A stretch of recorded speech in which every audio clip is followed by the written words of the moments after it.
येता नाही. प्रत्येकाचे दुःख, प्रत्येकाच्या समस्या, प्रत्येकाचे प्रश्न हे सर्व काही स्वामींना माहीत आहेत आणि हे सर्व काही सोडवणारे देखील स्वामी महाराज आहेत. म्हणून मनापासूनच स्वामींना शरण जा. त्यांची रोज न चुकता मनोभावे सेवा करा आणि सर्वात महत्त्वाचे म्हणजे स्वामींच्या भिवू नकोस, मी तुझ्या पाठीशी आहे या अभिवचनाची जाण ठेवा. संकट कोणतेही असो नेहमी म्हणायचे, स्वामी माझ्या पाठीशी आहेत. मी का भिवू? मी चुकीचा नाहीये. मला काय कोणाची भीती? जेव्हा ब्रह्मांडाचा नायक माझ्या सोबत आहे तेव्हा मी का घाबरू? कोणत्या संकटांना असे नेहमी म्हणायचे, संकट आले की पहा किती मोठे पाठबळ मिळेल.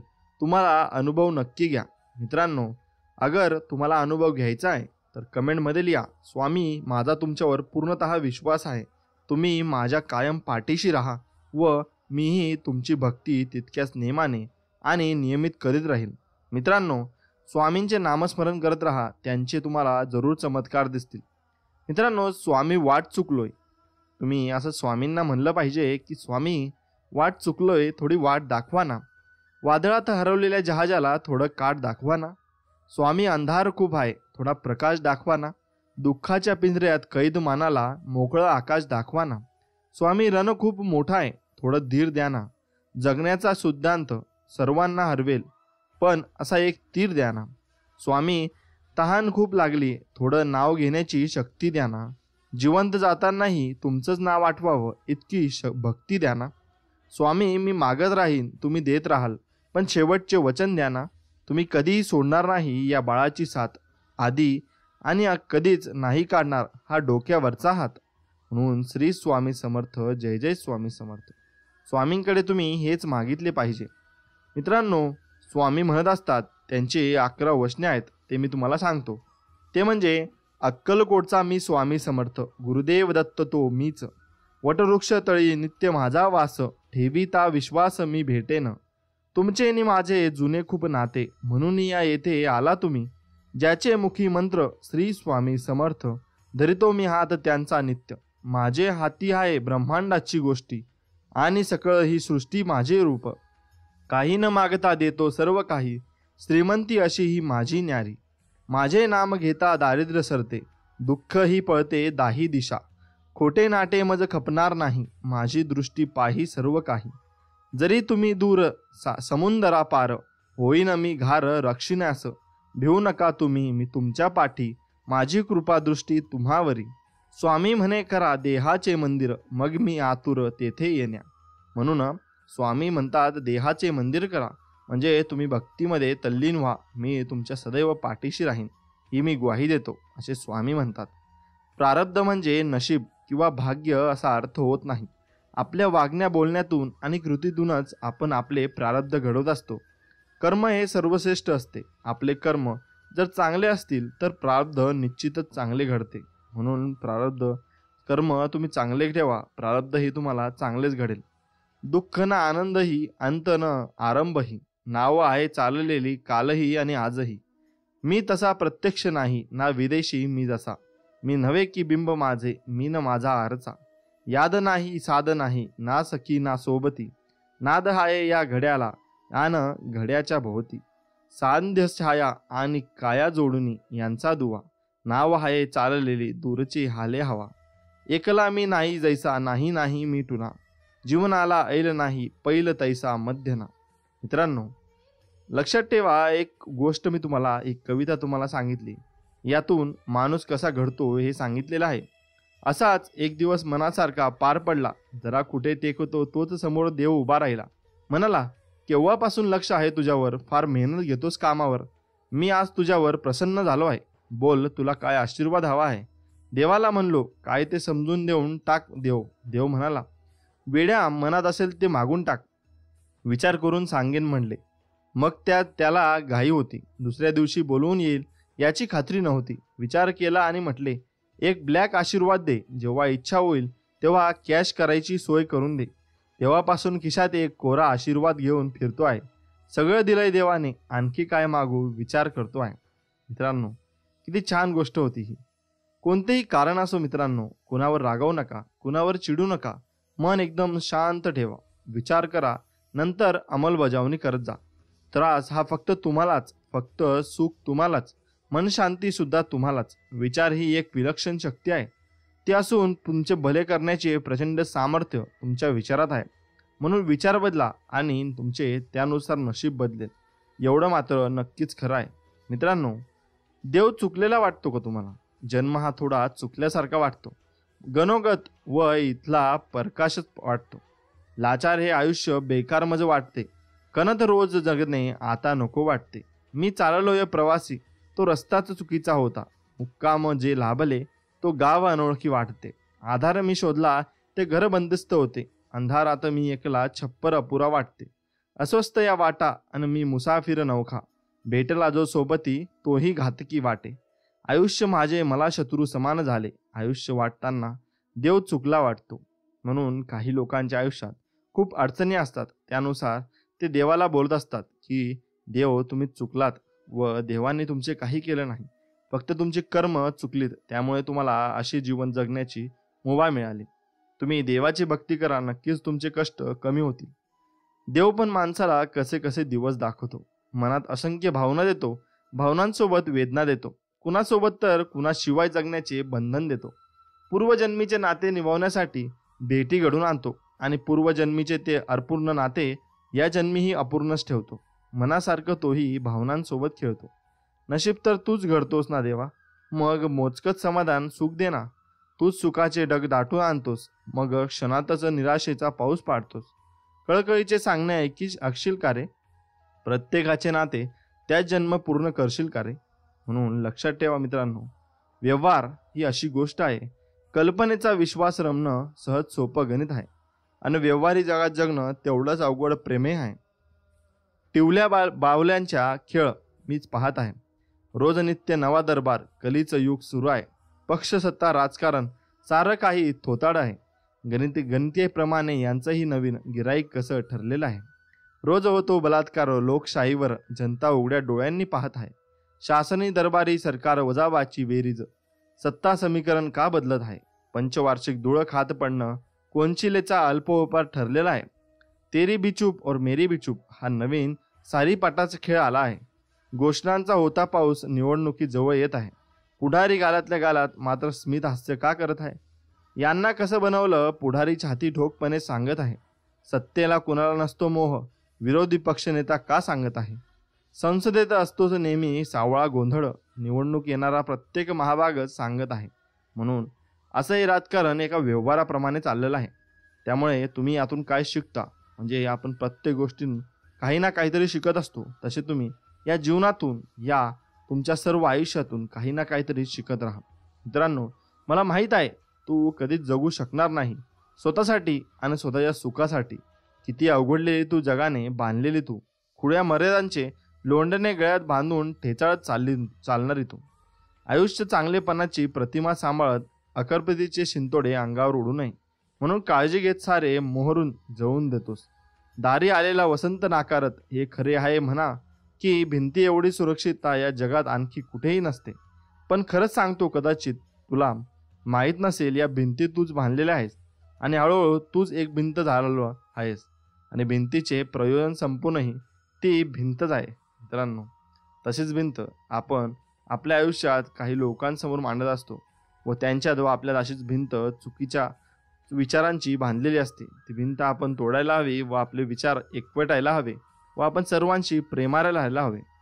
वासना ही विस्तवासारखी आहे. ज्या विस्तवाने सुंदर स्वयंपाक करून कळत आणि ताजे अन्न खायला मिळते, तोच विस्तव जर घरावर ठेवला तर घर जळून टाकतो. त्याचप्रमाणे वासना भगवंताकडे वळाली तर माणसाला आनंदरूप बनवते, पण जर विषयाकडे वळाली तर त्याला दुःखामध्ये लोटते. त्यामुळे लक्षात ठेवा, वासना ही तुम्ही पूर्णपणे तुमच्या मनातून काढू शकत नाही, पण त्याचं कमी तर करू शकता व भगवंताकडे तुम्ही घेऊन चला. शहाण्या माणसाने आगगाडीच्या डब्यात बसून सरळ प्रवास करावा. त्या डब्याला खिळे किती आहेत हे मोजीत बसू नये. त्याचप्रमाणे आपण आपले साधन करावे. सृष्टीची तत्वे किती आहेत या भानगडीत आपण पडू नये. त्याचा निकाल कधी लागायचा नाही. अर्थात एखादा इंजिनियर असेल तर त्याचे ते कामच आहे. म्हणून लक्षात ठेवा मित्रांनो, लहान मुलं आईकडे डोळे करून मुकाट्याने दूध पिते. त्याचप्रमाणे समर्थांसारख्यांनी जे सांगितले ते आम्ही निमूटपणे करावे. डोळे मिटून जितके काम होईल, अंधश्रद्धेने जे होईल ते अभिमानाने ज्ञानाचे डोळे उघडे ठेवूनही नाही होणार. मुलं होऊन भगवंताला ओळखावे. भक्त मुलांसारखे वागतात, देव त्यांचे लाड पुरवतो, एवढं लक्षात ठेवा. म्हणून भक्ती ही लहान मुलाप्रमाणे करावी, निर्मळ मनाने करावी. मनाला आपल्या शक्तीने ताब्यात आणणे फार कठीण आहे, पण मित्रांनो, ती थोर माणसाची गोष्ट आहे. ज्याप्रमाणे पारा समोर टाकला तर तो दिसतो, पण काठीने मारला तर तो जात नाही. त्याचप्रमाणे मन आहे हे समजते, पण ते नक्कीच आवरता येत नाही. म्हणूनच भगवंताला शरण जावे. भगवंत तुमचे सगळे प्रारब्ध नष्ट करून टाकतील. आयुष्य कसं चवीनं जगायचं. शुभ्र दही पाहिलं की तोंडाला पाणी सुटतं. खायचा मोह होतो, पण चमचा बुडवला की दही मोडणार. थोड्या वेळाने चौथा पाणी होणार हे ठरलेलं, पण म्हणून ते मोडलंच नाही तर at the end of the day ते आंबट होऊन जाईल. अजून काही दिवस तसंच ठेवलं तर खराब होऊन जाईल. मग काय उपयोग त्या परफेक्टली सेट झालेल्या दह्याचा. आयुष्यातही असंच असतं. दह्यासारखं सेट झालेलं आयुष्य, पण ते आयुष्य तसंच सेट राहिलं तर त्यातील गोडी निघून जाईल, संपर्क होईल. व त्यापेक्षा रोजच्या रोज आयुष्यात दही नव्यानं विरजायचं. आयुष्य जगायला तर हवंच. दिवसभर ते दही वेगवेगळ्या फॉर्ममध्ये अनुभवायचं. कधी साखर घालून तर कधी मीठ, कधी कोथिंबिरीत, कधी जेवून तृप्त झाल्यावर ताक म्हणून. अर्थात कुठलाही अतिरेक झाला तर आयुष्य पानसटच होतं. मात्र एक नियम कटाक्षाने पाळायचा. पूर्ण दही संपवण्याच्या आधी रोज थोडं विरजन बाजूला काढून ठेवायचं. उद्याचं दही लावायला. मग रात्री झोपण्यापूर्वी दिवसभरात जमलेल्या भरपूर गोष्टी व तुमच्या क्षणांनी परत नव्यानं दही विरजायचं. रोज ही बट्टी जमेलच असं नाही, पण नासलंच समजा कधी नव्यानं सुरुवात करायची. मग त्याकरता दुसऱ्याकडून विरजना मागायची वेळ आली तरी त्यात कमीपणा नसतो. पण दही मात्र रोजच्या रोज ताजंच लावायचं. म्हणून दररोजचं जीवन हे दह्याप्रमाणे तुम्ही ताज्याप्रमाणे जगलं पाहिजे व हसत खेळतपणे जगलं पाहिजे. मित्रांनो, गैरसमज अशी गोष्ट आहे. माझ्या बोलण्याचा वागण्याचा अर्थ तोच स्वतःत लावत जातो आणि म्हणूनच गैरसमज होतो. माझा खुलासा न ऐकताच एकतर्फी निर्णय घेतो तो आणि म्हणूनच गैरसमज होतो. माझ्याविषयी अनुमान आणि अंदाज तो स्वतःच बांधत राहतो आणि म्हणूनच गैरसमज होतो. मी केलेले कृत गुन्हा मानून त्याचा पंचनामा तो दुनियासमोर वाचत राहतो आणि म्हणूनच मी गैरसमज होतो. माझ्या चुकांचा त्याच्या बुद्धीने काढलेला निष्कर्ष तो जगासमोर मांडत राहतो आणि म्हणूनच गैरसमज होतो. गैरसमजामुळे चांगल्या नात्यांचा विनाश आणि अंत होतो. वाळवीसारखं तो म्हणून तुमचं नातं हळूहळू संपत जातो. चुकले जरी कुणीही तरी समोरासमोर बसून बोला, त्यानेच जिव्हाळा कायम राहतो आणि गैरसमज दूर होतो. मित्रांनो, माझा स्वभाव लक्षात घ्या. यावरून मी तुम्हाला भरपूर काही गोष्टी सांगणार आहे. चांगला नाही असं खूपदा बोललेलं गेलं तेव्हा मी हा विचार केला, मला तर मी योग्य वाटतो, मग समोरच्याला चुकीचा का वाटतो. तेव्हा मनातून आवाज आला, समोरच्याला आपल्या काही गोष्टी स्वीकारता आल्या नाही की तो आपल्याला चुकीचं ठरवत असतो, बाकी काही नाही. जो तो त्याच्या जागी योग्य असतो. त्याच्या नजरेने, त्याच्या मनाने ठरलेलं हेच खरं असतं. त्याच्यासाठी दोन बाजूतील एक बाजू नेहमी ठळक असते, दुसरी धूसर असते. आपण दोन्ही बाजू बघितल्या की हे समजतं, जो तो ज्याला योग्यच वाटत असतो. म्हणून दरवेळी समोरचा चुकीचा आणि आपण बरोबर आहोत असं वाटतं. मित्रांनो, एक गोष्ट लक्षात ठेवा, आयुष्य आपल्याला कधीतरी एकदम सहज हसण्याचं मोका देतं की नाही. काय असावं त्या मागचं कारण हे असावं की तुमच्या नकळत तुमचंच कुणीतरी तुमच्यासाठीच देवाकडे काहीतरी मागतंय. हे तुमचंच कुणीतरी कधी कधी तुमच्यासोबत तुमच्या सहवासात नसतं, पण ते प्रार्थनेनं आणि मनाने नेहमी तुमच्याकडेच असतं. ते कुणीतरी आपलं माणूस आहे हेही कळणे कठीण असतं, कारण ते कुणीतरी आपल्या नजरेसमोर नसतं. म्हणून आयुष्य जेव्हा पण कधी तुम्हाला काहीतरी देतं तेव्हा त्या तुमच्याच कुणीतरीचे मनातल्या मनापासून आभार मानायचे आणि त्याहून महत्त्वाचे आपणही कधीतरी कुणीसाठी तरी हो व त्या कुणीतरीच्या रांगेत उभे राहावे. कारण दुसऱ्यांसाठी मागितलेले देव पटकन पूर्ण करतो असं म्हणतात. त्यामुळं दुसऱ्यांसाठी मागत चला व दुसऱ्यांचा विचार करत चला. परमेश्वराची योजना निराळी असते. आपण मर्त्य जीवांनी त्यात ढवळाढवळ केली की बॅलन्स जातो, तोल बिघडतो. त्याची रचना पहा. तो तापट नवऱ्याला थंड बायको देतो, कंजूस नवऱ्याला उधळी बायको देतो. भगवंता कसली जोडीदारीन देतोस, म्हणून आपण त्याच्या नावाने खडे फोडतो. पण त्याची ती योजना अचूक असते. आपल्याला तो हेतू समजत नाही, मग आपण दुःखी होतो. केवळ बाह्य देखाव्यावर भुलून कातडीचा रंग पाहून लग्न जमवतो, आर्थिक बाजू पाहतो, सौंदर्य शोधतो, शिक्षणाचा अंदाज घेतो आणि केवळ रूपावर भाळून आयुष्यातले निर्णय घेतो. आणि म्हणून वैतागतो, पस्तावतो. परमेश्वराने भलता जोडीदार गळ्यात मारला म्हणून कातावतो. शेजाऱ्याची बायको सुलक्षणी वाटते. लक्षात ठेवा मित्रांनो, माझी परमेश्वरावर अपार शक्ती आहे व भक्ती आहे. त्याने निर्माण केलेली सृष्टी पहा, तिथं सगळं अमाप आहे, विराट आहे, प्रचंड आहे. इथं लहान काहीच नाही. एक माणूस पहा, केवढी विराट निर्मिती माणूस म्हणजे. पर्वत जेवढा प्रचंड, समुद्र जेवढा अमर्यादित, वनश्री जेवढी गूढ, तसाच प्रत्येक माणूस प्रचंड, अमर्यादित आणि गूढही. माणसाला बहाल केलेली पंचेंद्रिय हीच त्याची साक्ष. नजरेची दुनिया, नादाची दुनिया आणि स्पर्शाची दुनिया, सगळं विराट. आणि म्हणूनच नेहमी वाटतं की ज्या परमेश्वराने जीवन एवढं विराट केलं, तो त्या विराट जीवनाचा शेवट जीवनापेक्षा लहान गोष्टी करणार नाही. माझी श्रद्धा आहे की परमेश्वराने निर्माण केलेला मृत्यू हा जीवनापेक्षा विराट आहे, जीवनापेक्षा लोभस असणार. गोंधळलेले मन अस्थिर जीवन करीत असते, ना स्वतःला मार्ग सुचत असतो, ना दुसऱ्याने सांगितलेला मार्ग पटत असतो. काय करावे काय नाही यावरच फक्त मनात विचार सुरू असतो. असेच जर मन कायम राहिले तर परिस्थिती हाताबाहेर जाते आणि वेळ निघून गेल्यावर मात्र पश्चातापाची वेळ येते. यामुळे जीवन अस्थिर झाले तर सर्वात अगोदर आपल्या मनाला सावरायचे असते. बाकीच्या गोष्टी होतच राहतील, मनातील भीतीला मात्र आवरायचे असते. वेळ जशी येते तशीच निघून जाते, पण आलेली वेळ मात्र आपले कौशल्य पाहते. जर स्वतःला यातून सावरलेले तर त्या प्रसंगातून आपण सुखरूप सुटत असतो व मनाला वेळीच स्थिर केले तर मोठ्यामधील मोठ्या संकटातूनही बाहेर पडण्याचा मार्ग भेटत असतो. मित्रांनो, आपण इथून आता 7 पावलं चालू. आशीर्वाद द्यायला ही आपली नवी वास्तू आहे. पावलागणे ती तथास्तू म्हणत राहील. तुमच्या दादांची साधना तुमच्या पाठीशी आहे. मरताना दिलेला बाबांचा आशीर्वाद मलाही सावरेल. मी आस्तिक आहे, मी नास्तिक याचा मी कधी शोध घेतलेला नाही. मी श्रद्धावंत मात्र जरूर आहे. सौंदर्य, संगीत, सुगंध, साहित्य या सर्वातून मी बेभान होतो, पण माझी जमीन कधी सुटत नाही. मी माणूस आहे याचा मला अभिमान वाटतो व त्याचप्रमाणे मी जीवन जगत असतो. मी सर्वांचं चांगलंच चित्तो व चांगलं सगळ्यांचं हो अशी माझी आशा आहे. पराभव पहिल्यांदा रणांगणात होत नाही, तर पराभव पहिल्यांदा मनात होतो. जी माणसे मनाने पराभूत असतात ती रणांगणात जिंकूच शकत नाही, आणि जी माणसे मनाने जिंकलेली असतात ती रणांगणात पराभूत होऊ शकत नाही. पहिल्यांदा मन जिंकणे जास्त गरजेचे, मग रणांगणात आपोआप जिंकले जाते. लोखंडाला कोणी नष्ट करू शकत नाही, पण त्याचा स्वतःचा गंजच त्याला नष्ट करू शकतो. तसेच माणसालाही कोणती गोष्ट नष्ट करू शकत नाही, पण त्याचाच मनाचा दृष्टिकोन त्याला नष्ट करू शकतो. जीवनातले चढउतार आणि माणसाच्या जगण्यासाठी आवश्यक आहेत, कारण ECGच्या सरळ रेषेचा अर्थही मृत्यू दर्शवतो. म्हणून लक्षात ठेवा, गोष्ट जीवनात भरपूर काही आहेत शिकण्यासारखा. सर्व काही शिकून घ्या.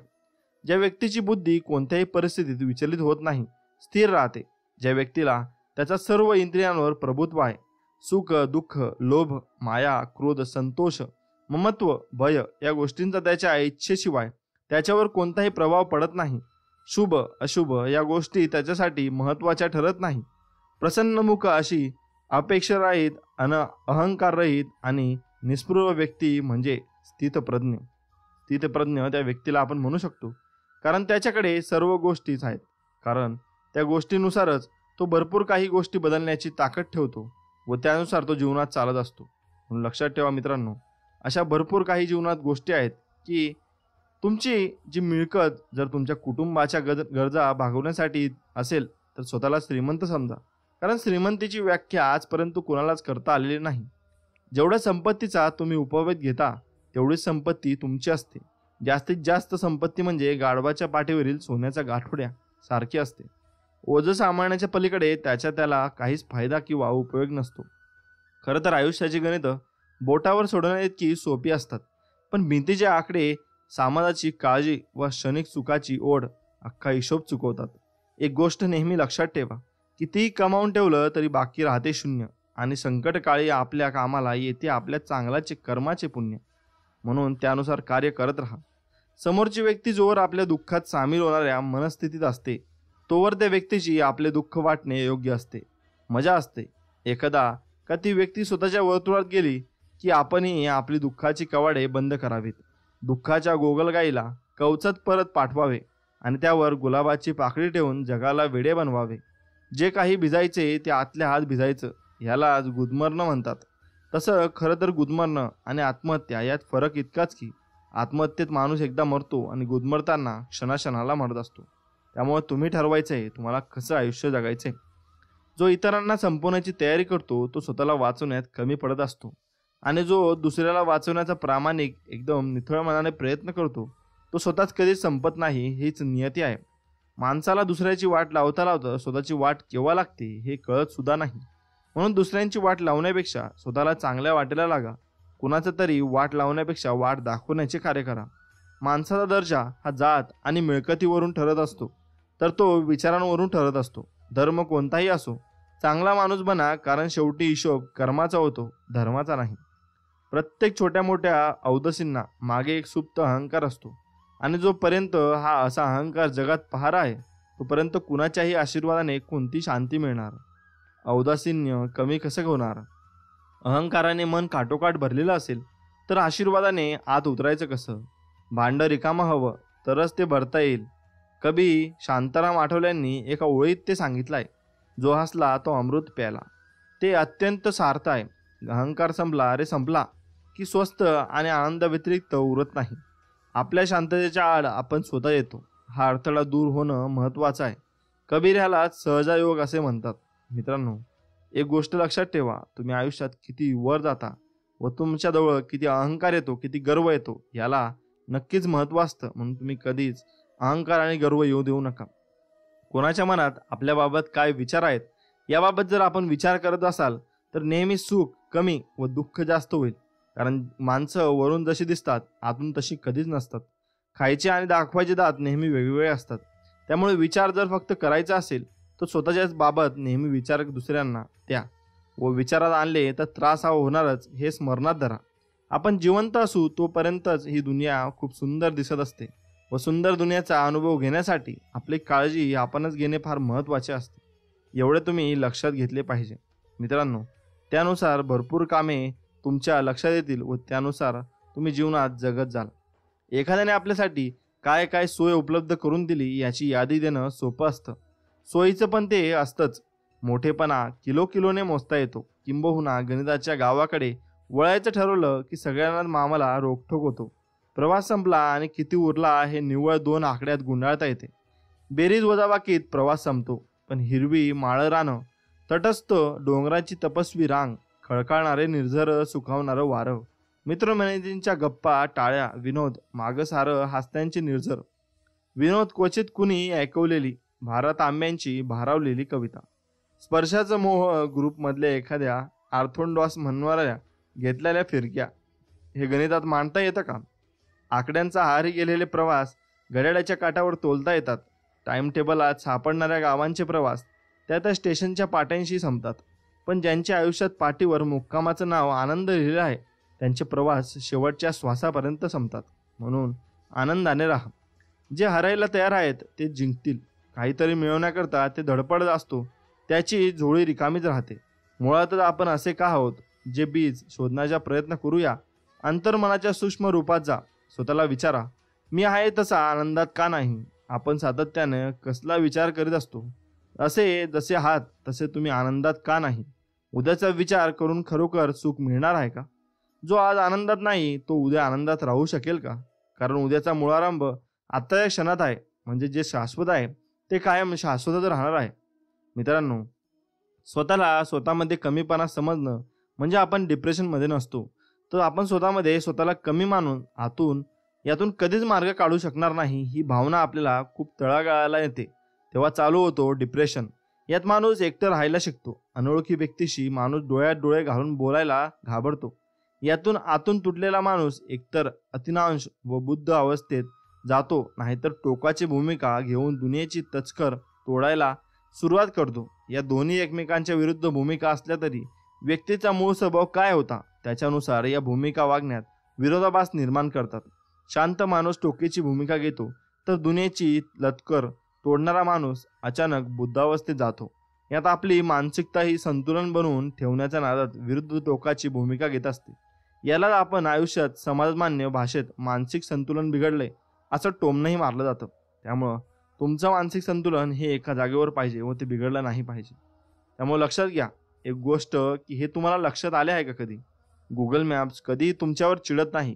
जर तुम्ही एखादे वळण चुकवले तर ते कधी असे म्हणत नाही, मूर्ख तू चुकीचे वळण घेतलेस, किंवा गाढवा तुला डावीकडे वळायला सांगितले होते मी, किंवा तू माझे कधीच का ऐकत नाहीस.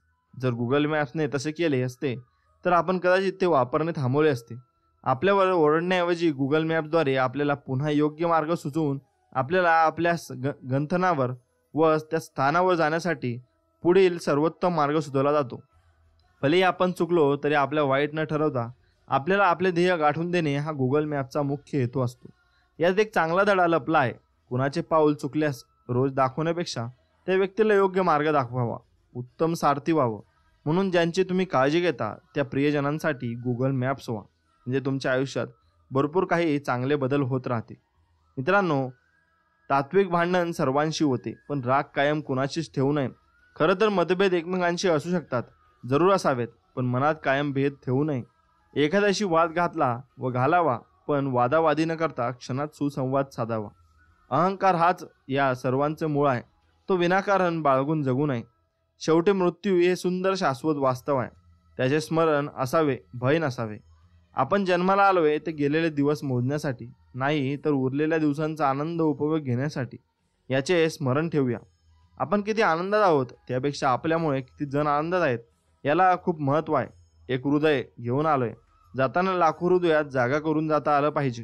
क्षमा करा, प्रेम द्या आणि प्रेम घ्या, सगळंच काही नीट होईल. जागा येतं पहिल्या प्रहरी हळूवारे डोळे उघडावे, मग हाताकडे पाहून कुलदेवताला स्मरावे. अंतरुणात उठला क्षणी धरतीला नमावे, ध्यानस्थ होऊन भगवंताला आठवावे. सर्व अनेक झाल्यावर देवाचरणी बसावे, काही न मागता त्यालाच सर्व अर्पावे. घरातून निघता बाहेर आई वडिलांना नमावे, येतो असा निरोप घेऊन मगच घर सोडावे. क्षणभर दाराबाहेर थांबून वास्तूला स्मरावे, समाधानाचे भाव आणून मगच मार्गस्थ व्हावे. चेहऱ्यावर स्मितास्त्र नेहमी बाळगून चालावे, येणाऱ्या जाणाऱ्यांकडे आनंदाने पाहावे. जगात खूप भांडण तंटे, आपण शांत राहावे. सतत तोंडात मद आणि मत्सकी बर्फ धरावे. जीवन हे मर्त्य आहे, नेहमी लक्षात असावे. प्रत्येक क्षण हे जीवनच हे नेमणी ठसवावे. सत्याने वागून नेहमी जीवन आपुले असावे व आपुले जगावे. खरोखरच शांतपणानं विचार करा. राजा दशरथानं बायको कैकेयीचं ऐकलं तर भले मुलाला वनवास घडला, स्वतःचा जीव गेला, पण आज त्याचं आदरणीय मानलं जातं. मित्रांनो, रामानं बायको सीतेला ऐकलं, हरणीच्या मागं गेला, नंतर रावणाच्या मागं जावं लागलं, पण आज लोक पूजा करतात.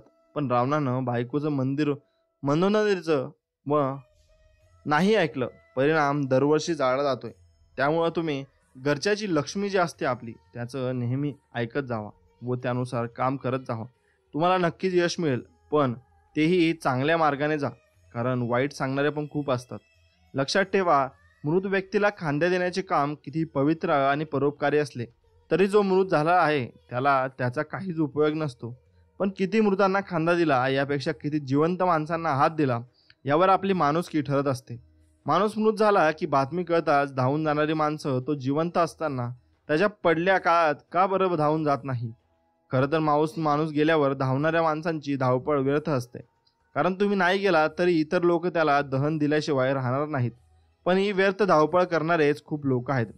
खरं तर आजकालच्या या खोट्या दिवाणखान्यात शर्यतीत तू मोठा की मी मोठा ही क्षणभंगूर श्रीमंती दाखवण्यासाठी माणूस माणसाला व आपुलकीच्या नात्याला विसरत चाललाय. म्हणून बोलतोय, जिवंतपणे जिवंत माणसासाठी जिवंत असणाऱ्या व अडचणीत सापडलेल्या एकाला तरी आयुष्यात खरा प्रामाणिक हात द्या. झालं गेलं विसरून तुमचं माझं सोडून माणूस व्हा. मरेपर्यंत त्याचा अभिमान तुम्हाला नक्कीच वाटेल. मित्रांनो, आयुष्यात कुणावर फार काळ रुसू नये. रागवावं, भांडावं आणि जमलं तर भांडण लगेच निपटून टाकावं. नाही जमलं तर तो विषय तात्पुरता किंवा कायमचा वगळून बाकी बोलणं चालू ठेवावं. पण रुसवा फुगवा आबोला फार काळ चालू ठेवू नये. जी काही वादविवादी दिवसा झाली असेल ती रात्रीपर्यंत निपटत आणावी. झोपताना रागात झोपू नये. कुणास ठाऊक आपण किंवा दुसरा सकाळी उठेल की नाही. जर देवाच्या दयेने दुसरा दिवस आयुष्यात उजाडलाच तर त्यावर आदल्या दिवसाची रुसव्याचे मळब राहत नाही. पण रुसून झोपलो तर झोप व्यवस्थित होतेच असं नाही, आणि शरीराला आराम मिळाला तरी झोपेतून उठल्यावर मन अप्रसन्नच राहते. मित्रांनो, यात एक महत्त्वाचा प्रश्न असा उरतो की माघार कुणी घ्यायची. अहंकारी सर्व नात्यांना सुरुंग लावणारी वात आहे. आपल्या मनाला आपल्याला अहंकाराची वात विझवली तर आपल्या दुसऱ्यांपेक्षा स्वतःचा कमीपणा वाटू शकतो. पण या भयाने आपण ती वात पेटवी ठेवतो, पण हे बरोबर नाही. दुसऱ्याला काय वाटेल याचा विचार करण्यातच बहुतांश सारं आयुष्य निघून जाते. आपल्या मनाच्या स्वास्थ्याच्या व स्वार्थाच्या विचार करावा व अहंकाराची वात विझवण्यासाठी मजा ज्याला कळली तो मोक्षाच्या कर्तृत्वाची आणखी एक पायरी चढला म्हणून समजून घ्यावी. मित्रांनो, तेवढेच महत्त्वाचे आहे आपले ध्येय ठरवणे आणि ते साध्य करणे. मित्रांनो, तुम्हाला अर्जुनाची ती गोष्ट माहीतच असेल. गुरु द्रोणाचार्य आपल्या शिष्यांना धनुर्विद्या शिकवत होते. त्यांनी लक्ष म्हणून एक लाकडी पक्षी झाडावर ठेवला आणि शिष्यांना पक्षाला बाण मारायला सांगितलं. त्यांनी पहिल्या शिष्याला विचारलं, तुला काय काय दिसतं? तो म्हणाला, मला झाड, फांद्या, पानं, आकाश, पक्षी दिसतोय. द्रोणाचार्यांनी त्या शिष्याला थांबवलंय, सांगितलं. नंतर त्यांनी अर्जुनाला तोच प्रश्न विचारला. अर्जुन उत्तरला, मला फक्त पक्षाचा डोळा दिसतोय. द्रोणाचार्य म्हणाले, फार छान, मार बाण. बाण सरळ गेला आणि पक्षाच्या डोळ्यात घुसला. या गोष्टीतून आपण काय शिकायचं? ध्येयावर लक्ष केंद्रित केल्याशिवाय आपल्याला आपलं ध्येय गाठता येणार नाही. ध्येयावर लक्ष केंद्रित करणं आणि त्या ठिकाणी सर्व बळ एकवटणं हे अवघड आहे, परंतु ही कला शिकणं शक्य आहे. आयुष्याच्या महामार्गावरून प्रवास करताना तुमची नजर ध्येयावर असू द्या. नेमकं मुद्द्याचं काय ते पहा. अनावश्यक किरकोळ बाबींकडे दुर्लक्ष नक्कीच करा आणि तुमच्या आयुष्याचं ते टार्गेट तुम्ही त्यानुसारच पूर्ण करू शकता आणि त्यानुसार पुढे जाऊ शकता. एक लक्षात घ्या, तुमची नजर ध्येयावर असू द्या. 4 जुलै 1952 रोजी फ्लॉरेन्स चॅडविक ही कॅटोलिना खाडी पार करत होती. ही खाडी पार करणारी ती पहिली महिला ठरणार होती. इंग्लिश खाडी तिने यापूर्वीच पोहून पार केली होती. सगळ्या जगाचं तिच्याकडे लक्ष होतं. दाट धूक, हाड मोठवणारी थंडी आणि अंगावर येणारे शार्क यांच्याशी सामना करत ती किनारा गाठायची धडपड करत होती. परंतु गॉगलमधून तिला फक्त दाट धुकं दिसत होतं, किनारा दिसतच नव्हता. शेवटी तिने प्रयत्न सोडून दिला. आपण किनाऱ्यापासून फक्त 600-700 मीटरवर होतो हे तिला दिसलं तेव्हा ती फार निराश झाली.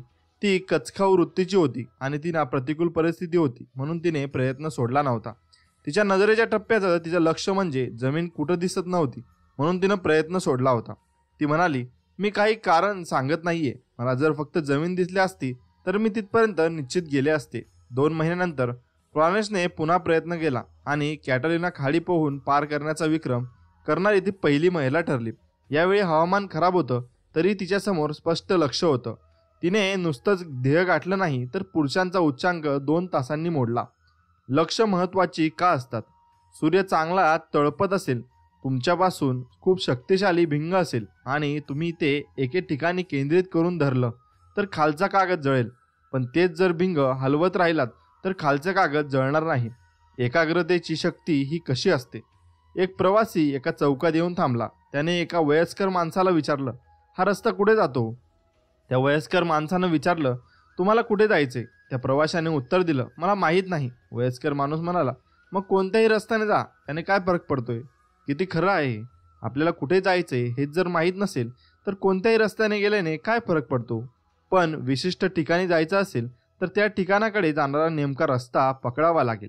समजा मोठ्या उत्साहात तुम्ही फुटबॉल खेळायला जमला आणि त्या कोणीतरी गोलच पोस्ट काढून गेले आणि तर मग खेळायचं काय होईल? खेळण्यासारखं काहीच महत्त्वाचं राहत नाही, कारण तुम्ही स्कोअर कसा मोजणार? तुम्ही तिथपर्यंत पोहोचलात तर ते कसे समजणार? आपला उत्साह हा वणव्यासारखा असतो, त्याला दिशा नसेल तर तो व्यर्थ जातो. ध्येयामुळे आपण नेमके कुठे चाललो आहोत याचे भान राहते. ध्येयामुळे दिशेची जाणीव होते. रेल्वे आणि विमान कुठे चाललंय हे माहीत नसताना तुम्ही त्यात बसला का? उत्तर अवघडच आहे, नाही. मग आयुष्याचा प्रवास ध्येय न ठरवता कसा करता येईल? स्वप्न. मित्रांनो, स्वप्न आणि मनोरथ यांना ध्येय मानण्याची गफलत बहुतेक लोक करतात. स्वप्न आणि मनोरथ म्हणजे दुसरं तिसरं काही नसून आपल्या इच्छा असतात. इच्छा या मुळात दुबळ्या असतात. पुढील गोष्टींचा आधार मिळाला तरच इच्छा बळकट होतात. ती पहिली गोष्ट म्हणजे दिशा, दुसरी गोष्ट म्हणजे समर्पण, तिसरी गोष्ट म्हणजे निर्धार आणि चौथी गोष्ट म्हणजे शिस्त आणि 5वी गोष्ट म्हणजे निश्चित वेळ आणि कालमर्यादा. या गोष्टींमुळे नुसती इच्छा आणि ध्येय यांच्यामधील फरक ओळखता येतो, जी पूर्ण करण्यासाठी एक विशिष्ट कालमर्यादा आणि निश्चित कृती कार्यक्रम आहे. अशी स्वप्न म्हणजे ध्येय. ध्येय ही योग्य किंवा अयोग्यही असू शकतात. नुसत्या इच्छेमुळे नाही तर ध्यासामुळे स्वप्न सत्यात उतरतात. स्वप्न सत्यात उतरण्यासाठी पुढील गोष्टी नक्कीच करा. ध्येय निश्चित, सुस्पष्ट आणि लिखित स्वरूपात असू द्या. ते साध्य करण्यासाठी तुम्ही कृती कार्यक्रम तयार करा. पहिल्या दोन्ही गोष्टी दिवसातून 2 वेळा वाचा. बहुसंख्य लोक आपली ध्येय निश्चित का ठरवू शकत नाही याची अनेक कारणे आहेत. त्यातील काही म्हणजे निराशावादी मनोवृत्ती, शक्यतांचा विचार करण्याऐवजी अडचणींचा भाऊ करणं, अपयशाची भीती, मला ठरलेलं उद्दिष्ट साध्य करता आलं नाही तर. लोकांना सुप्त मनात असं वाटतं की आपण ध्येयच ठरवत नाही की ते गाठण्याचा प्रश्न येत नाही, म्हणजे मग अपयशाचाही प्रश्न उरत नाही. परंतु असा विचार करणं हे मुळात अपयशी माणसाचं लक्षण आहे. महत्वाकांक्षेचा अभाव. मित्रांनो, अयोग्य मूल्यधारणा आणि परिपूर्ण जीवन जगण्याच्या इच्छेच्या अभावामुळे अनेक माणसांना कसलीच महत्वाकांक्षा वाटत नाही. आपल्या मर्यादित विचारशक्तीमुळे आपली प्रगती खुंटते आहे हे देखील त्यांना समजत नाही. एक कोळी होता. तो आपल्या जाळ्यात सापडणाऱ्या माशांपैकी फक्त लहान मासे ठेवून घेत असे आणि मोठे मासे परत नदीत सोडत असे. त्याचं हे चमत्कारी वागणं बघून एका माणसाने त्याला असं करण्याचं कारण विचारलं. कोळ्यानं उत्तर दिलं, कारण माझी कढई लहान आहे. अनेक लोक आयुष्यात काही करू शकत नाहीत कारण त्यांची कढई लहान असते, म्हणजेच त्यांची विचारशक्ती मर्यादित असते. अवेरले जाण्याची भीती व मी जर असफल झालो तर लोक माझा अवेअर करतील का, माझी चेष्टा करतील का. चालढकल करणं. ठरवीन कधीतरी आयुष्यात आपल्याला काय करायचे ते असं म्हणणं हे महत्वाकांक्षा नसण्यासारखंच आहे. कमकुवत स्वाभिमान. स्वयंस्फूर्तीने किंवा अन्य प्रेरणेने एखाद्या ध्येयासाठी उद्युक्त होण्याची शक्यता आत्मप्रतिष्ठा क्षीण झालेल्या माणसाबाबत अभावनेच आढळते. ध्येयाचे उद्दिष्टाचे महत्त्वच लक्षात न येणे, ध्येयाचं महत्त्व यांना कोणी समजावून सांगितलेलं नसतं किंवा त्यांनीही कधी ते समजावून घेतलेलं नसतं. ध्येय कसे निश्चित करायचे याचीच माहिती नसणे. अनेक लोकांना ध्येय ठरवण्याचं तंत्र पद्धत माहीत नसते. त्यांना मार्गदर्शक आराखड्याची गरज असते. तसा आराखडा मिळाला तर त्यानुसार ते कार्यवाही करू शकतात. ध्येय किंवा उद्दिष्ट ठरवण्यासाठी पायरीपायरीने पुढे जायचे असते. तुम्ही रेल्वेचं तिकीट काढता तेव्हा त्याच्यावर काय काय लिहिलेलं असतं. प्रवास सुरू करण्याचं टाईम, मुक्कामाचं ठिकाण, प्रवास करण्याचा वर्ग, तिकिटाची किंमत, प्रवासाला निघण्याची तारीख, तिकिटाची संपण्याची तारीख. आयुष्यातलं सर्वात महत्त्वाचं उद्दिष्ट कोणतं असं तुम्ही जर लोकांना विचारलं तर ते एक ढोबळ उत्तर देतील. उदाहरणार्थ, मला यशस्वी व्हायचंय, सुखी व्हायचंय, चांगलं जगायचंय आणि असं काहीतरी. या सर्व त्यांच्या इच्छा असतात. यापैकी कोणतेही सुस्पष्ट ध्येय नाही. ध्येय ही स्मार्ट असावी. यस म्हणजे स्पेसिफिक. उदाहरणार्थ, मला वजन कमी करायचंय असं म्हणणं म्हणजे भाबडा आशावाद बाळगणं. पण जेव्हा नेमकेपणाने म्हणतो मला 90 दिवसात 100 पाऊंड व 10 पाऊंड वजन कमी करायचंय, तेव्हा त्याचं ध्येयात रूपांतर होत असतं.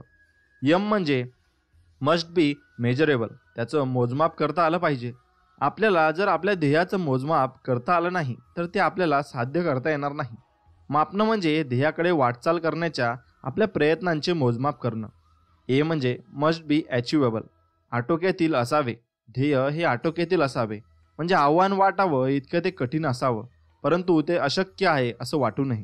अशक्य उद्दिष्ट समोर ठेवलं तर आधीच उत्साहवंब होतो. आर म्हणजे रिअलिस्टिक, वास्तववादी. एखाद्याने 30 दिवसात 50 पाऊंड वजन उतरवायचं ठरवलं तर ते अवास्तविक ध्येय ठरेल.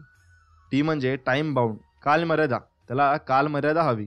ध्येयपूर्तीसाठी कामाला सुरुवात करण्याची आणि पूर्तता करण्याची तारीख निश्चित असावी. त्यामुळे उद्दिष्टपूर्तीसाठीची कालमर्यादा स्पष्ट होते. ध्येय ही विशिष्ट कालमर्यादांची असू शकतात. अल्पकालीन 1 वर्षापर्यंत, मध्यकालीन 3 वर्षापर्यंत, दीर्घकालीन 5 वर्षापर्यंत. ध्येय ही 5 वर्षापेक्षाही अधिक काळाची असू शकतात. अशी ध्येय आयुष्य व्यापून उरतात. वेगवेगळ्या टप्प्यांमधून ध्येयपूर्ती करत उत्कर्षाकडे वाटचाल करताना आपली स्वतःची अशी एक विशिष्ट जीवनदृष्टी आणि क्षमता हवी. अन्यथा झापडबंद दृष्टीने यंत्रवंत काम करून फक्त ध्येयपूर्ती करणं याला काही अर्थ नाही. त्यामुळे ध्येयपूर्तीच्या मागे धावत राहू नये. जीवनाचा आनंद मात्र आपण गमावून बसतो. ध्येय जर छोट्या छोट्या टप्प्यांमध्ये विभागली तर ती साध्य करणं अधिक सोपं जातं. लांब लांबचे टप्पे घ्यायचे तर आयुष्याचा प्रवास फार कठीण आहे, पण छोटे छोटे टप्पे घेत गेलं तर हाच प्रवास किती सोपा आहे असं वाटतं. ध्येय एकांगी नसावीत, संतुलित, समतोल असावीत. आपलं आयुष्य हे 6 आरे असल्यासारखं चाकासारखं आहे. एक म्हणजे कुटुंब, आपले प्रियजन हे आपल्या जगण्याचं आणि जगण्यासाठी कमावण्याचं कारण असतं. 2 म्हणजे आर्थिक. यातून आपले शिक्षण, नोकरी धंद्यातील उत्कर्ष, व्यावसायिक यश, आर्थिक सुबत्ता, त्याचबरोबर येणाऱ्या सुखसुविधा दिसून येतात. शारीरिक म्हणजे आपले आरोग्य. ते नसेल तर कशालाच अर्थ राहत नाही. मानसिक यात ज्ञान आणि बुद्धीचा समावेश होतो. सामाजिक, प्रत्येक व्यक्तीला आणि संस्थेला सामाजिक जबाबदाऱ्या असतात. त्या नसतील तर समाज नष्ट होऊ लागेल. नैतिक, आपल्या मूल प्रणालीतून आपली नीतिमत्ता आणि चारित्र्य व्यक्त होतं. यापैकी कोणताही आरा वेडावाकडा झाला तरी निसटला तर आपल्या आयुष्याचे संतुलन बिघडतं. म्हणून थोडं थांबा आणि विचार करा. या सहांपैकी तुमच्या आयुष्यात एखादी गोष्ट जरी असेल तरी तुमचं आयुष्य कसं होईल? एक म्हणजे संतुलन. 1923 मध्ये जगातील 8 सर्वात श्रीमंत व्यक्ती एकत्र भेटल्या. त्यांनी एकत्रित संपत्ती त्या वेळच्या अमेरिकन सरकारच्या संपत्तीपेक्षा अधिक होती असा अंदाज होता. अर्थातच संपत्ती कशी कमवायची आणि जमवायची हे या लोकांना चांगलं माहीत होतं. परंतु 25 वर्षानंतर त्यांचं काय झालं हे पाहणं उद्बोधक ठरेल. पोलाद निर्मिती क्षेत्रातील सर्वात मोठ्या कंपनीचा अध्यक्ष चार्ल्स श्वाब उदार भांडवलावर 5 वर्ष जगला आणि त्यानंतर दिवाळखोर होऊन मरण पावला. सर्वात मोठ्या पेट्रोलियम कंपनीचा अध्यक्ष हॉवर्ड हब्सन याला वेड लागलं. सर्वात मोठा व्यापारी आर्थर क्यूटन दिवाळखोर होऊन मरण पावला. न्यूयॉर्क स्टॉक एक्सचेंजचा अध्यक्ष रिचर्ड विंटली याला तुरुंगात जावं लागलं. आयुष्याचे शेवटचे दिवस घरी घालवायला मिळावे म्हणून अमेरिकेच्या मंत्रिमंडळाचे एक अध्यक्ष अल्बर्ट फॉल्स यांनी तुरुंगातून मुक्तता करण्यात आली. वॉल स्ट्रीटवरचा सर्वात मोठा शेअर दलाल जेसी लिव्हरमोर याने आत्महत्या केली. काडीपेटीच्या उत्पन्नात जगात आपली मक्तेदारी निर्माण करणारे आयव्हर क्लुअर यांनी आत्महत्या केली. बँक ऑफ इंटरनॅशनल सेटलमेंटचे अध्यक्ष लिओन फ्रेझर यांनी आत्महत्या केली. पैसा कमवण्यात हे लोक तरबेज होते, परंतु आयुष्य कसं जगायचं याकडे त्यांनी वेळीच लक्ष दिलं नाही. यांसारख्या गोष्टी वाचकांच्या मनावर असं बिंबवतात की पैसा हे सगळ्या वाईटांचं गोष्टींचं मूळ आहे. पण हे काही खरं नाही. पैसा भुकलेल्या अन्न पुरवतो, आजाराचे औषध पाणी देतो, गरजवंताला कपडे देतो. पैसा हे केवळ देवघेवीचं माध्यम आहे. आपल्याला 2 प्रकारच्या शिक्षणाची आवश्यकता आहे. एक म्हणजे जगण्यासाठी कमवायचं कसं ते शिकवणारं शिक्षण आणि दुसरं म्हणजे जगायचं कसं ते शिकवणारं शिक्षण. काही माणसं आपल्या व्यावसायिक आयुष्यात इतकी बुडून गेलेली असतात की आपलं कुटुंब, स्वतःची तब्येत आणि सामाजिक जबाबदाऱ्या या सर्वांकडे दुर्लक्ष करत असतात. त्यांना तुम्ही असं का करता असं विचारलं तर ते म्हणतील, हे आम्ही आमच्या कुटुंबासाठी करतो, व ते कुटुंबासाठीच वेळ देत नसतात. मग याचा काय उपयोग बरं, तुम्हीच सांगा. मित्रांनो, आम्ही कामासाठी घराबाहेर पडतो तेव्हा आमची मुलं झोपलेली असतात. आम्ही कामावरून परत येतो तेव्हाही ती झोपलेली असतात. जरा स्वास्थ्य मिळून त्यांच्याकडे पाहू लागेपर्यंत ती मोठी होऊन आपल्याला मार्गाने निघून गेलेली असतात. ज्यासाठी आपण कष्ट केले ते आपलं म्हणावं असं आमचं कुटुंब राहिलेलं नसतं. हे फार दुःखद आहे. किती नाही कसं, आपल्या कुटुंबाबरोबर आपण किती वेळ घालवतो यापेक्षा तो कसा घालवतो हे महत्त्वाचं असतं. असं आपण अनेकदा ऐकतो. याचा थोडा विचार करा, हे खरं आहे का? समजा तुम्ही अगदी चांगल्यातल्या हॉटेलात गेलात, तिथला थाट, तिथली सरबराई काय विचारता. उत्तम फर्निचर, चांदीच्या भांड्यामधून वाफाळलेले स्वादिष्ट पदार्थ, अदबीने वाढणारे झकपक पोशाखातील सेवक, सोनेरी अक्षरात छापलेलं देखणं मेन्यू कार्ड पाहात त्यातून एखादा पदार्थ तुम्ही निवडता आणि एखाद्या पदार्थाची तुम्ही ऑर्डर देता आणि वेटर तुम्हाला ऑर्डर आणून देतो आणि मग तुम्ही त्याला म्हणता, हे एवढंच का? वेटर उत्तर देतो, किती आहे पेक्षा कसं आहे हे महत्त्वाचं असतं. तुम्ही त्याला तुम्हाला अजून भूक आहे का असं सांगता आणि तो तुम्हाला पूर्वीचंच उत्तर देतो. यातून मिळणारा संदेश अगदी स्पष्ट आहे असं मला वाटतं. आपल्या कुटुंबाला क्वालिटी आणि क्वांटिटी दोन्हींची गरज असते. आरोग्य. मित्रांनो, पैसे कमवण्याच्या धावपळीत आपण तब्येतीकडे दुर्लक्ष करतो आणि नंतर तब्येत सुधारण्यासाठी पैसा गमावतो. त्यामुळे आपल्या ध्येयपूर्तीसाठी काम करा, पण तब्येतीकडे लक्ष द्या. सामाजिक जबाबदारी. पैसा कमवण्याच्या प्रक्रियेत आपण आपल्या सामाजिक जबाबदाऱ्यांकडे दुर्लक्ष करतो आणि अशानेच मग समाजव्यवस्था ढासळू लागते, इतकी की आपणही तिचे बळी होतो. एवढं लक्षात ठेवा, सामाजिक जबाबदारी ही तेवढीच तुम्ही पार पाडली पाहिजे. तुमच्या ध्येयांची छाननी करा. जो माणूस नेमकं धरत नाही त्याचा नेम चुकण्याचा प्रश्न उद्भवत नाही. सामान व क्षुल्लक ध्येय बाळगणं ही सर्वात मोठी चूक आहे. जिंकणाऱ्याचं लक्ष आपल्या उद्दिष्टाकडे असतं, हरण्याचं लक्ष अडचणींकडे असतं. आपली ध्येय आपल्याला प्रेरणा मिळण्याइतकी मोठी असावीत, परंतु निराशा टाळण्यासाठी ती वास्तविकवादी आणि आटोक्यातील असावीत. आपण जे काही करतो ते एकतर आपल्याला ध्येयाजवळ नेत असतं किंवा ध्येयापासून दूर नेत असतं. पुढील प्रश्नांच्या आधारे प्रत्येक ध्येयाचं मूल्यमापन करून तुम्ही घ्या. पहिला प्रश्न म्हणजे, आपलं ध्येय सत्य आणि प्रामाणिकपणावर आधारित आहे का? 2 म्हणजे, त्यांच्याशी संबंधित सर्व लोकांच्या दृष्टीने ते रास्त आणि योग्य आहे का? 3 म्हणजे, यामुळे माझं नाव चांगलं होईल का? 4 म्हणजे, यामुळे मला आरोग्य, संपत्ती आणि मनशांती मिळेल का? 5वं म्हणजे ते माझ्या इतर ध्येयांशी अनुकूल आणि सुसंगत आहे का. 6 म्हणजे मी या ध्येयाशी वचनबद्ध होऊ शकेन का. हे 6 प्रश्न तुम्ही विचारा आणि तुमच्या ध्येयाचं मूल्यमापन नक्कीच करून घ्या. या कसोटीला उतरू न शकणारी काही उदाहरणे. समजा माझं एक ध्येय उत्तम आरोग्य मिळवण्याचं आहे, परंतु खिशात पैसा नाही. अशाने जगणं अर्थातच कठीण होईल. म्हणजे माझ्या इतर ध्येयांशी हे ध्येय सुसंगत नाही. एखाद्या माणसाने अगदी अलोट संपत्ती मिळवली, पण ती मिळवण्याच्या नादात स्वतःचं आरोग्य गमावलं. ज्याच्यासाठी हे सारं कमावलं ते कुटुंबीयही तो गमावून बसला. तर मग त्याच्या या यशाला काही अर्थ आहे का. एखादा माणूस अंमली पदार्थ विकून लक्षावधी रुपये मिळवेल, पण नंतर आयुष्यभर कायद्याच्या कचाट्यातून निसटण्यासाठी पळत राहील. त्यामुळे त्याची मनशांती नाहीशी होईल. त्याच्याशी संबंधित असलेल्या लोकांच्या दृष्टीने त्याची ही वागणूक चांगली नाही आणि त्यामुळे त्याची ख्याती चांगली होणार नाही. प्रत्येक ध्येयाचं कसोटीनुसार मूल्यमापन केलं पाहिजे आणि सर्व ध्येय सुसंगत आणि परस्परानुकूल असली पाहिजेत. कृतीशिवाय ध्येय म्हणजे मोकळं स्वप्न. कृतीमुळे स्वप्नाचं रूपांतर ध्येयात होतं. आपल्याला ध्येय गाठता आलं नाही तरी आपण अपयशी ठरत नाही. साध्य करायला उशीर झाला तरी तो पराभव नसतो. याचा अर्थ एवढाच की आपलं लक्ष साध्य करण्यासाठी पुन्हा एकदा नव्याने आखणी करायला हवी. चांगला फोटो काढण्यासाठी कॅमेरा जसा फोकस करावा लागतो, त्याचप्रमाणे आपलं आयुष्य सार्थकी लागण्यासाठी ध्येयाची गरज असते. ध्येय आपल्या मूल्यांशी सुसंगत असावेत. ध्येयामुळे आयुष्याला अर्थ प्राप्त होतो. येथूनच यशाला सुरुवात होते. यशाचं गौरीशंकर गाठण्याचं ध्येय समोर ठेवा. त्याच्या जवळपास जरी पोहोचू शकलात तरी तुमच्या आयुष्याचं सार्थक होईल. तुम्ही तुमच्या ध्येयावरून जेव्हा नजर बाजूला करता तेव्हा तुम्हाला दिसणाऱ्या भयावह गोष्टी म्हणजे अडथळे. जगातील प्रत्येक व्यक्तीच्या जगण्याला एक उद्देश असतो. व्यक्तीनुसार हे उद्देश भिन्न असू शकतील.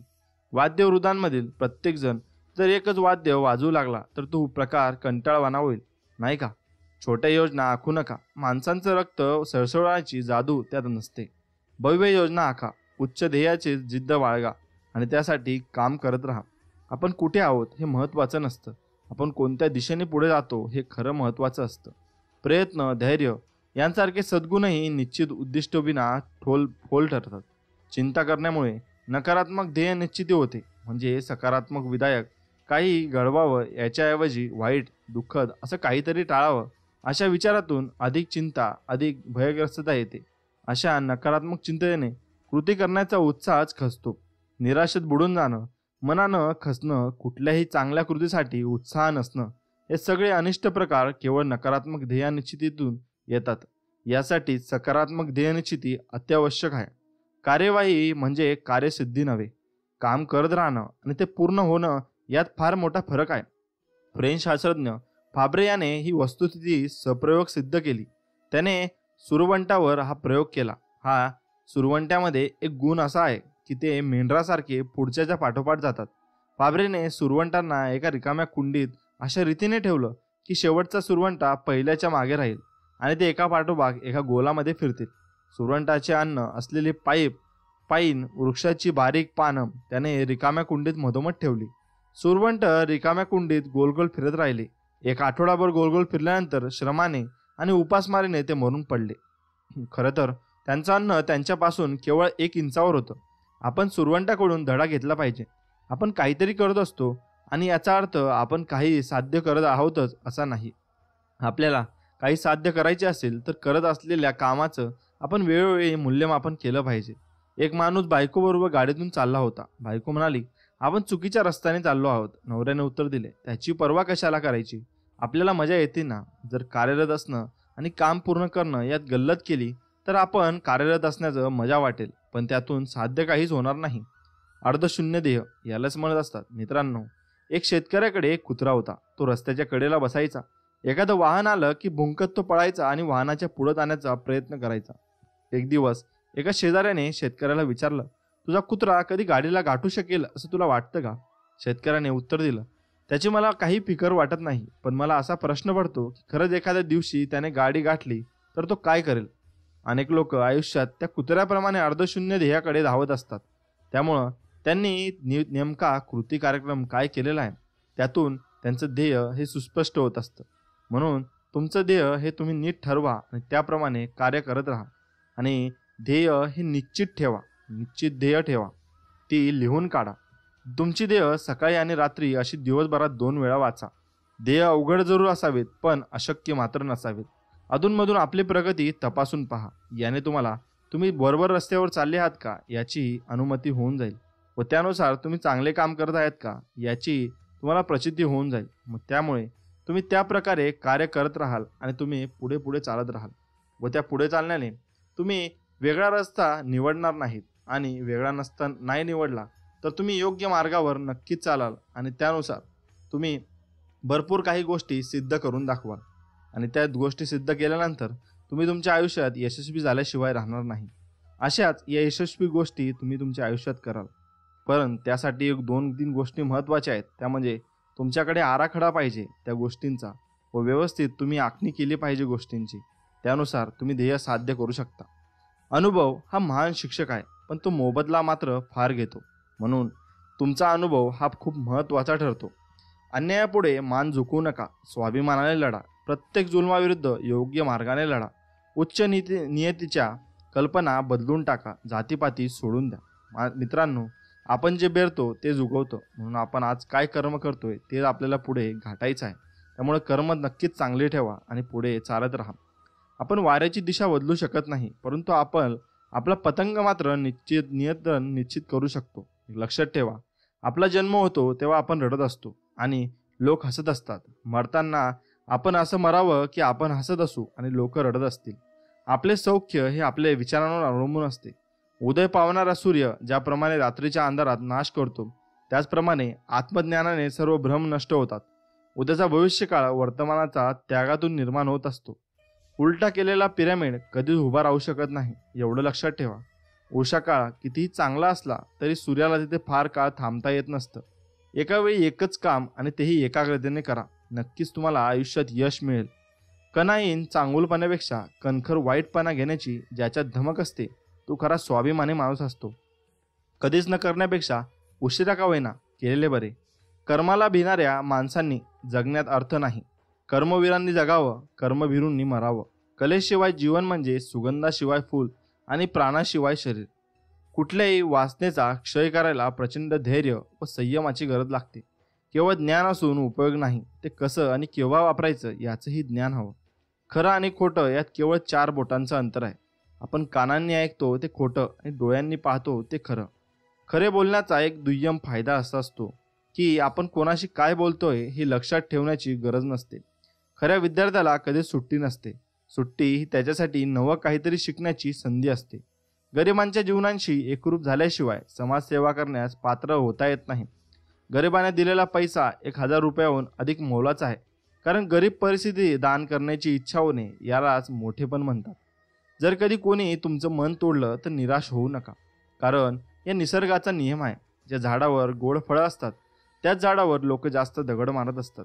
जसा गेलेला बाण परत येत नाही तसे विचारपूर्वक केलेली गोष्ट विचारात पाडत नाही. मित्रांनो, जो गुरु असेल तो शिष्य असेलच. जो शिष्य नसेल तो गुरु नसेल.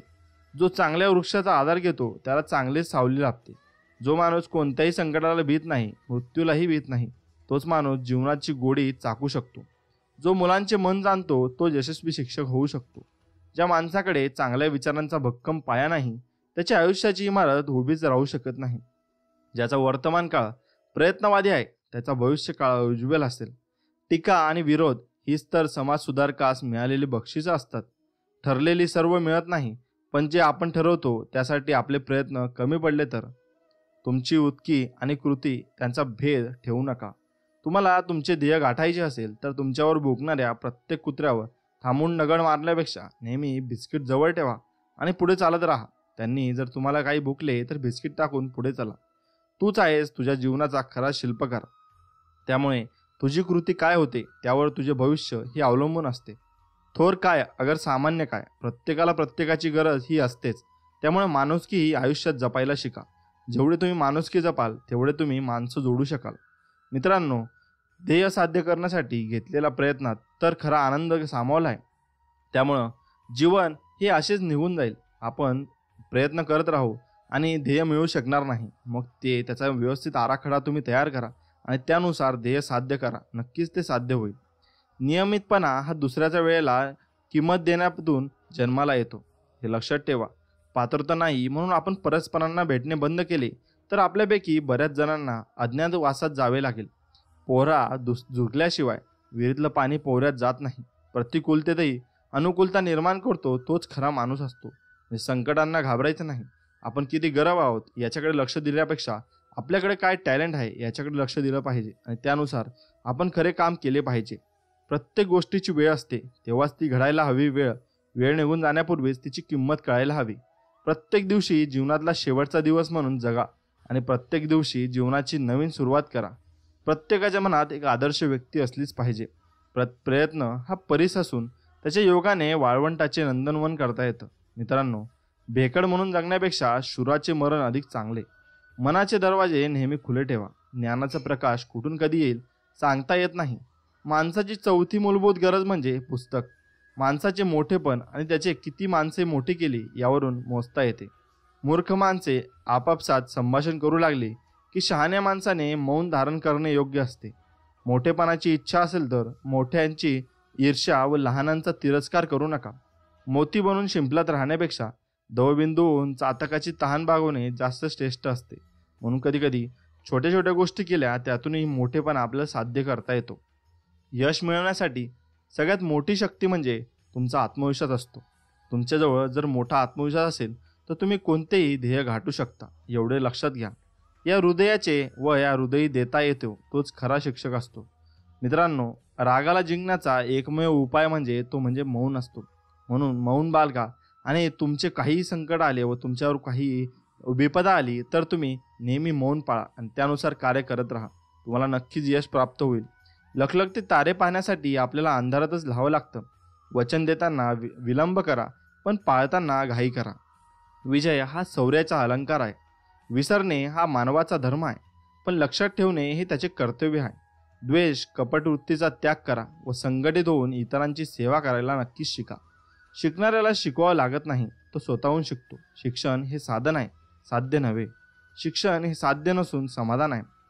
शिक्षणातून नवचैतन्य, नवसंस्कृती, नव समाज निर्माण करावायचा आहे. श्रीमंतीची कास धरण्यापेक्षा लोकप्रियतेची कास धरा. तुम्ही आपोआप श्रीमंत नक्कीच व्हाल. संस्कृती म्हणजे आपल्या मनावर ताबा व दुसऱ्यांच्या दुःखाची जाणीव होय. सत्यासाठी सर्व गोष्टींचा त्याग करावा परंतु कोणत्याही कारणास्तव सत्याचा त्याग करू नये. समाजाचा विकास केवळ सत्याने होत नाही, तो आदर्श शिक्षकांमुळे होतो. सर्वच प्रश्न सोडून सुटत नाही. काही सोडून दिले की आपोआपच नक्की सुटतात. सर्वव्यापी चैतन्य हे जगाचे मूळ रूप आहे. अधिक संकटे घेऊन येणारा क्षण आपल्याबरोबर येणाऱ्या संकटासोबत विजयश्री घेऊन येतो. सुधारणा ही मनातूनच झाली पाहिजे. नुसते नियम करून सुधारणा कधीच होणार नाही. स्वतःची चूक स्वतःला कळली की बरेच अनर्थ टळतात. स्वतःला पूर्ण ज्ञानी समजणारा विकास खुंटला असं समजायचं, कारण कोणीच इथं पूर्ण ज्ञानी नाही. प्रत्येकाला शिकण्याची गरज आहे. हक्क आणि कर्तव्य हे एकाच नाण्याच्या दोन बाजू आहेत. म्हणून आपले कर्तव्य तिथेच पार पाडा जिथे आपले हक्क आहेत. ज्यांचे कर्म चांगले आहे तो कधीच संपत नसतो. ज्याचे कर्म चांगले असतात ते लोक खरंच चांगले असतात आणि त्यांचं मनही चांगलं असतं, कारण त्यांचे कर्म चांगले असतात. त्यांना कधीच आयुष्यात कशाचीही कमी पडत नाही. तुमच्या स्वप्नांना कधीच सांगू नका की तुम्हाला अडचणी आहेत ते, पण तुमच्या अडचणींना नक्कीच सांगा की तुमचे स्वप्न खूप मोठे आहेत. म्हणून माझ्या मार्गाला येऊ नका, तुम्ही दुसऱ्यांच्या मार्गाने जा. स्वतःला घडवण्यात आपला वेळ खर्च करा, म्हणजे तुम्हाला इतरांना दोष द्यायला वेळच मिळणार नाही. तुम्ही उंच शिखरावर जरूर चढा, पण जगाने तुमच्याकडे पाहावं म्हणून नव्हे, तर शिखरावरून तुम्हाला जग पाहता यावं म्हणून. एक साधा विचार सुद्धा तुमचं आयुष्य उधळू शकतो. म्हणून नेहमी नवे विचार मिळवत राहा. खरी श्रीमंती शरीराची, बुद्धीची आणि मनाची. हसता हसता सामोरे जा आयुष्याला, तरच घडवू शकाल भविष्याला. कधी निघून जाईल आयुष्य कळणार नाही. आताचा हसरा क्षण परत मिळणार नाही. चांगले काम करायचे मनात आले की ते लगेच करून टाका. त्याला वेळ घालू नका, कारण ते परत परत मनात येत नाही. मित्रांनो, एवढं लक्षात ठेवा, वाईट घटनांशी अथवा दुःखद क्षणांशी सामना करायची तेवढी हिंमत देखील असली पाहिजे. जर कठीण परिस्थितीची सामना करताच येत नसेल तर आयुष्याच्या नव्या प्रकरणाला सुरुवात करता येणार नाही. परिस्थितीला दोष देत राहण्यापेक्षा लढाईची जिद्द अंगी बाळगा. आयुष्य जगण्याच्या दोन पद्धती आहेत. पहिली, जे आवडते ते मिळवायला शिका. दुसरी म्हणजे जे मिळवले आहे ते आवडून घ्यायला शिका. आपले लक्ष साध्य विसरू नका, अन्यथा जे काही मिळवले तेवढ्यातच संतुष्ट राहण्याची सवय लागेल. म्हणून ध्येय ही मोठीच ठेवा कायम, आणि त्यात मोठी ध्येय ठेवली तर आपण काहीतरी मिळवू शकतो हे लक्षात घ्या. ज्या माणसाला विचारांची सोबत आहे त्याला कोणतंही अंतर लांब वाटत नाही. एकदा विचारांची साखळी सुरू झाली की त्या साखळीबरोबर रस्ता कधीच लांब नसतो. म्हणून तो त्या रस्त्याने एकदम नितळ मार्गाने चालत असतो आणि त्याला कोणीच दिसत नाही. फक्त त्याला आपली काम दिसतात आणि आपलं ध्येय दिसतं. सुंदर दिवसाची सुरुवात नेहमी नाजूक उन्हाची प्रेमळ साद, मंजूळ वाऱ्याची हळूदार हालचाल रोज तुमचे आयुष्य देवो अशी सुंदर दिवसाची सुंदर अशी पहाट. मित्रांनो, अशी पहाट तुमच्या आयुष्यात येऊ की तुमचे सर्व प्रॉब्लेम्स नष्ट होऊन जावो व तुमचं यशाचं शिखर तुम्हाला लवकरच दिसो.